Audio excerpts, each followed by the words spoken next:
దుబాయ్‌లో కార్లు ఉన్నోళ్ళకైతే ఈ వీడియో హెల్ప్‌ఫుల్ అయితది. అండ్ ఇంకోటేంటంటే బ్యాడ్ లక్ కూడా. ఎందుకంటే ఈ గడ్డు మళ్ళీ పార్కింగ్ రేట్లు పెంచేసిండు. నార్మల్‌గా ఇది డీ జోన్ వీడియో అయితే నేను తీస్తున్నా. డీ జోన్‌లో మనకెంతుంటది గంటకు ₹2. కానీ ఈడేం చేసిండు పీక్ అవర్స్ అని పెట్టి గంటకు 6 చేసిండు. 2 ఎక్కడ 6 ఎక్కడ ఆల్రెడీ ఉన్న పార్కింగ్‌లే కట్టలేకున్నట్టుందంటే ఈడు ఇంకా పెంచి మాత్రం ఇంకా మన మొత్తం దోసుకునేటట్టున్నాడు.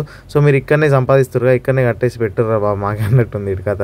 సో మీకు నార్మల్‌గా అయితే ఛార్జింగ్ అవర్స్ తెలుసు 8 AM to 10 PM తర్వాత ఫ్రీ అని తెలుసు కాబట్టి ఇప్పుడు రంజాన్ టైమింగ్స్ కూడా ఇక్కడ షెడ్యూల్ వేసిండు. ఇంకో వారంలో రంజాన్ టైమింగ్స్ అయిపోతుంది కాబట్టి రొటీన్ అయిపోతుంది. మళ్ళీ నార్మల్ 8 to 10 అయిపోతుంది. ఇప్పుడు చూడండి ఇక్కడ కలర్ కూడా మార్చేసిండు. ఇంతకుముందు మనకు ఆరెంజ్ కలర్లో బోర్డ్స్ ఉంటాయి, ఇప్పుడు బ్లూ కలర్ వేసిండు. ఏంటంటే ముందు గవర్నమెంట్ దగ్గర ఉంటుండే ఆర్టీఏది. సో ఇప్పుడు ನಾವು ఆడ ఎవడికో కాంట్రాక్టర్కి ఇచ్చిండు. ఆడ విచ్చలవిడిగా రేట్లన్నీ పెంచేసుకుంటుండు. మాక్సిమం బోర్డులన్నీ అయితే చేంజ్ చేశారు, కానీ ఇది ఎప్పటి నుంచి స్టార్ట్ చేస్తారో తెలీదు. సో కొంచెం జాగ్రత్తగా ఉండండి పార్కింగ్ చేసే వాళ్ళు. వట్టిగా ఫైన్స్ తెచ్చుకొని బాధపడకన్నా ఒకసారి చెక్ చేసుకోండి.